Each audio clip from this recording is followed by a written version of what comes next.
Hello, everyone, and welcome to another interesting video from the Lumun training, MUN training platform. And my name is Fatima Raza, and I'll be chairing the United Nations Development Program at Lumun this year. And with me, we have. Saad, Aamir, I am a freshman student at Lums, stuck in SDSB, and unlike Fatma, I'm just an assistant chair at SOCHUM this year. But our topic today is really interesting about making your solutions more implementable. So it's not just going to talk about how to make your solutions more practically applicable, but how might your solutions interact with delegates in the committee, considering the different dynamics each committee hosts? So we're going to start off with the basic guidelines first that Fatma is going to give before diving into the deep stuff of how to make your solutions. So, we feel that, one thing that the delegates find extremely daunting is the task of making solutions. So, we want to simplify that process as much as we can for you guys. So, for that, just a few basic pointers that, if you have in mind that will when approaching solutions that might make things a bit more easier. So firstly, it's very important for you to understand your committee and to understand the mandate of your committee. Now, what do we mean by that? So for example, your solutions will be similar to what sort of committee you are in. If you're in a humanitarian committee, like for example SOCUM, then your solutions and what you're addressing will be primarily solving the humanitarian crisis, right? So your solutions will not have how to solve the political aspect of the crisis, but in fact, how do you address the humanitarian aspect of it? So keep in mind that, because that is very important, that helps you identify what the ambit of your committee is. Moving forward, breaking your agenda into subtopics. So uh, you have this larger topic, and if you go in and you just start, okay, is problem ko we can solve it through this ways, that just makes your solutions haphazard. So a better way to go forward would be to identify the different problems, the different subtopics within your agenda. For example, let's take the humanitarian crisis in the Syrian zone, right? So within that, you can perhaps discuss the displacement of people, the lack of healthcare facilities. Now, identifying these different subtopics makes it clearer in your head that what you need to address and for which problem you need to give solutions. Hence, that clarity is very important when coming up with solutions. And lastly, is engaging with solutions. So there may be previous UN resolutions on the topics that you're discussing. So make sure that you revisit them and you understand that what has been done or what has been proposed earlier, and engage with them. Look for loopholes and see how you can build upon them, and how can those solutions be improved in order to make them implementable in the real world. Now, moving forward, as we break down this topic, how to actually form solutions, and Sath will take on from here. Yeah, so once you have a problem at hand, which is not as straightforward of a job as it might seem, because every country would highlight a different aspect of the topic as the problem to address. But once you have a problem, you would perhaps want to jump into the part of actually brainstorming or coming up with ratification strategies, right? And initially, your ideas will be in a very liquid, unstructured form. And for that, we have this little ice tray of what we might call the framework method, in which you pour your liquid ideas and you answer three W's and one H to come up with a very solid, functioning piece of a resolution. So the first two of the three W's are whens and wheres, and these are, I think, very important because they set the nature of your solution. I think where would be the easiest one to answer, because generally solutions have a very physical nature. We don't discuss a lot of philosophy in MUNs, unfortunately, so we won't be discussing a lot of abstract ideas.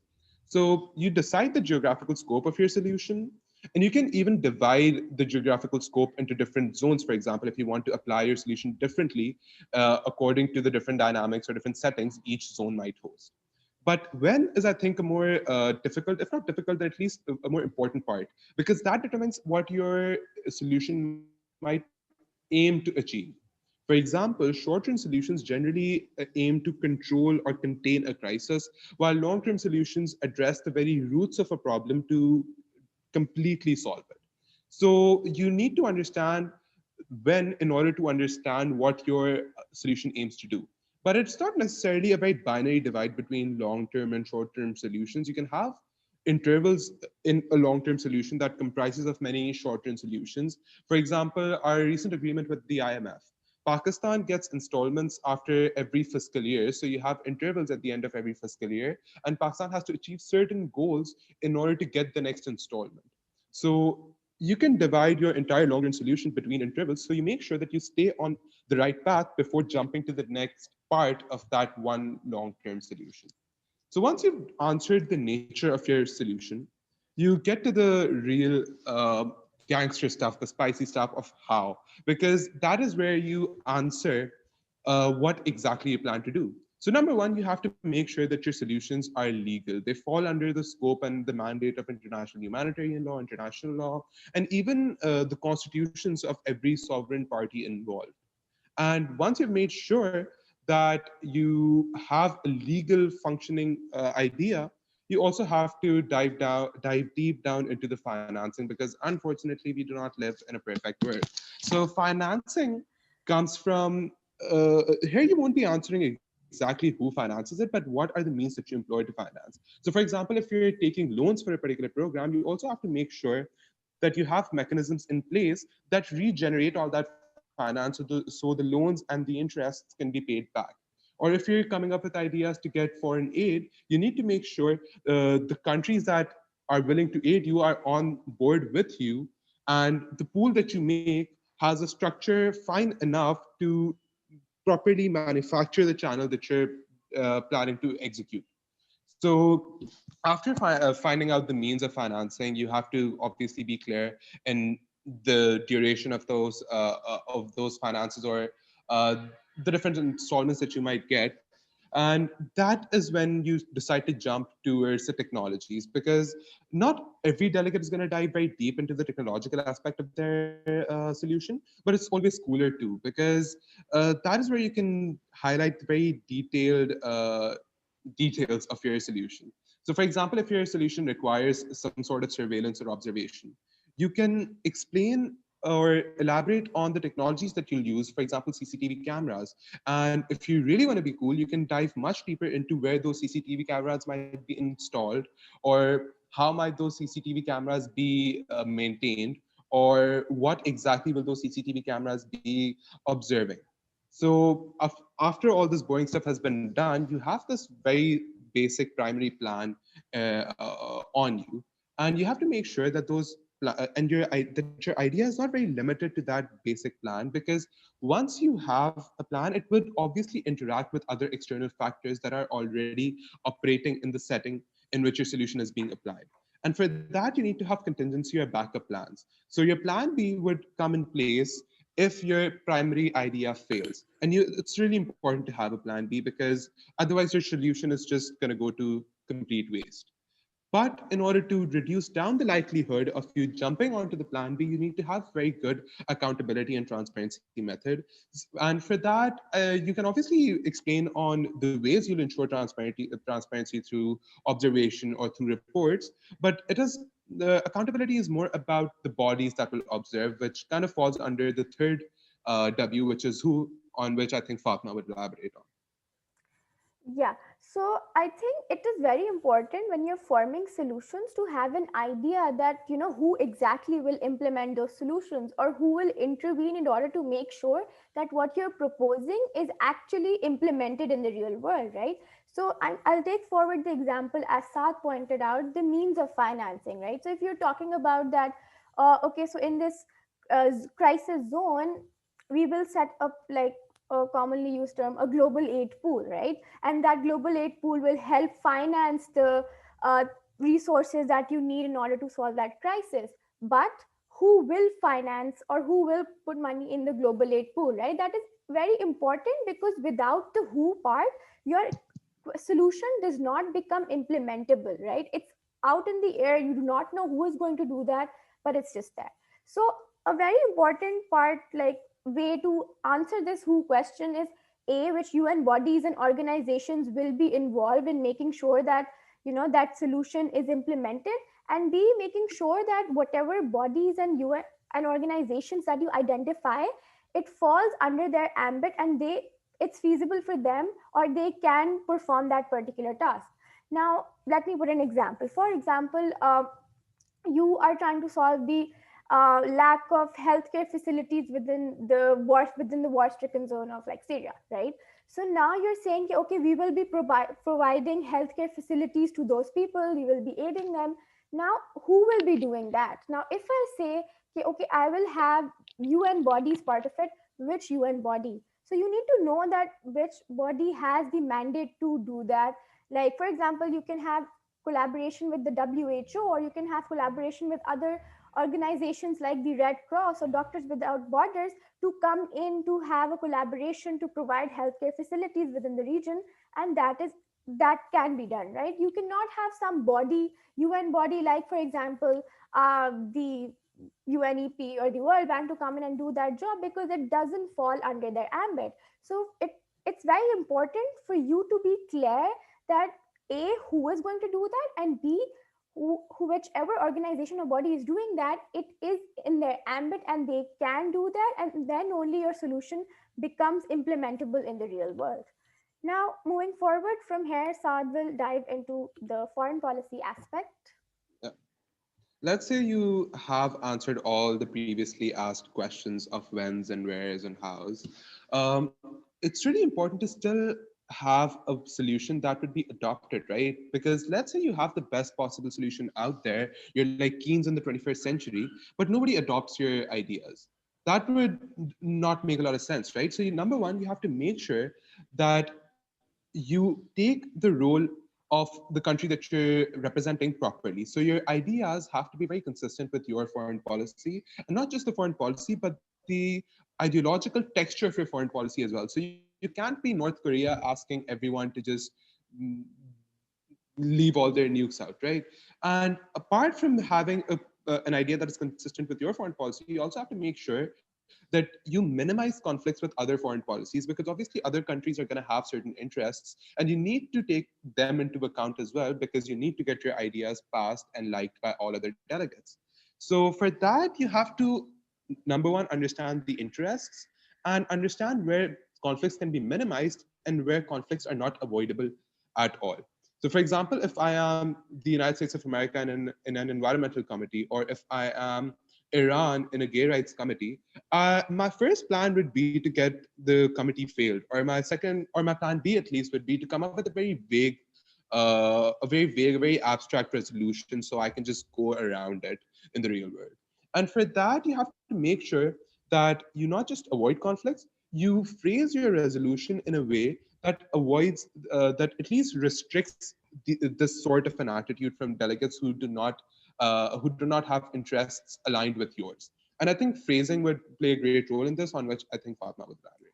Yeah, so I think this is a topic that we often don't discuss, that how important the phrasing and structuring of your solutions is, because that actually shows that whatever delegate, has perceived in their mind that, okay, I will do this to solve this problem, is it actually coming out the same way in front of the chair, is it in front of the committee? And for that, you need to make sure that the phrasing of your solutions is a very clear while answering all the questions, right? So while answering all the question, it needs to be easy to understand for everyone. Like, don't fill in a lot of jargons to um, complicated, because you're catering to a big committee where people come from all sorts of backgrounds, and you need to make sure that everyone is understanding your solution, and that is when that will help you um, gauge the larger support of the committee. So make sure that it is clear enough to understand, and know, and don't leave any sort of ambiguity or gaps in terms of how that solution will be implemented. And the best way to make sure that is that following the questions that we gave out to you earlier regarding the who, when, how, all of those, right? And secondly, your solutions should be consistent with the flow of the committee. So for example, you are discussing solutions pertaining to the healthcare, right? Healthcare within the war-stricken zone. I'm using that example just to solidify it. So make sure that as a delegate, you give solution pertaining to that particular subtopic which has been discussed, and not something else like displacement, right? Because you need to be consistent with whatever is being discussed in the committee at the relevant moment, or else it just shows, or the impression that it has is that you are not listening to what is happening. In order to engage with the committee and in order to drive the committee forward, just make sure that the solutions are those for which the discussion is currently going on. And with that, before we dive into this merger part, I would just like to reiterate two very important things. They might sound very small, but I think in a larger context, especially when it comes to discussing solutions, this is one thing that just comes up again and again. So first is about the frameworks. By frameworks, I mean the acronyms that people attach, and that's how they give their frameworks. So uh, for example, at the top of my head, if I can think like the FPR framework, which has the finance, protect, and review. So when you're talking about like financing a particular problem, you say I'll finance, we will protect the people through financing, and we will review in order to make sure transparency. Now, that is good. However, what ends up happening, especially within the Pakistani MUN circuit, is that delegates keep on giving frameworks and acronyms like again and again. And what then happens is that there are so many acronyms and frameworks floating around in the committee, and no one is engaging with them, right? So the solutions each delegate is giving may be the same in a different acronym. That doesn't really help you out. That doesn't really differentiate you, because that just goes on to show that you're trying to make yourself stand out, but also isn't the best way. For the best way to go forward, which we feel, is that what if you feel that your solution has been put forward in the committee already, try to engage with it, try to build upon it. You can politely criticize it. So that just shows that you know what is happening in the committee, and you understand the things, and you're not living in any isolated world where you're just putting down solutions as you prepared earlier. So read the room and try to understand what is happening, and then put forward your solutions, or then um, engage with them and build onto them. And with that, we will move on to the last part of this video, which Saad will take over. Yeah.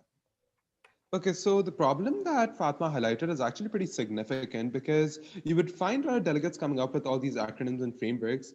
But what might make a regular delegate the best one out there is their ability to merge different solutions and to unite this committee. Because usually, when everyone comes up with their own solutions, you have a very hyper individualistic dynamic, which doesn't necessarily allow the committee to work together. And this tool of merging solutions allows you to unite the committee together and come out as the leader that you're supposed to be. So for that, you have to make sure that number one, you do not compromise on the primary stances of the individuals that came up with the original solutions. And number two, you do not compromise on the primary aspect of the solution that made that solution stand out as in itself. So you can only merge the parts that are overlapping, for example, maybe financing or accountability or transparency methods, but you have to make sure that you do not take away the core essence of any solution while merging it, because then it would just be a very undiplomatic way of shutting delegates' ideas down. And for that, you just have to make sure that merger has to be done very, very diplomatically and with an informed consent of all the parties involved. So with that, I think our YouTube video is coming to an end. And just to give out some YouTuber vibes, I would really want you all to please subscribe to this channel, like this video, and watch all other videos that we have on here. They're really going to help you out with your entire MUN journey. And Yeah, if you just please have like subscribe. any questions, related to this video or anything else regarding Lumens or MUNs, so you can always reach out to us, and we'll be very happy to help you out. Yeah, just don't forget to subscribe. I missed an assignment for this. Please. Okay. Bye, guys. Bye bye.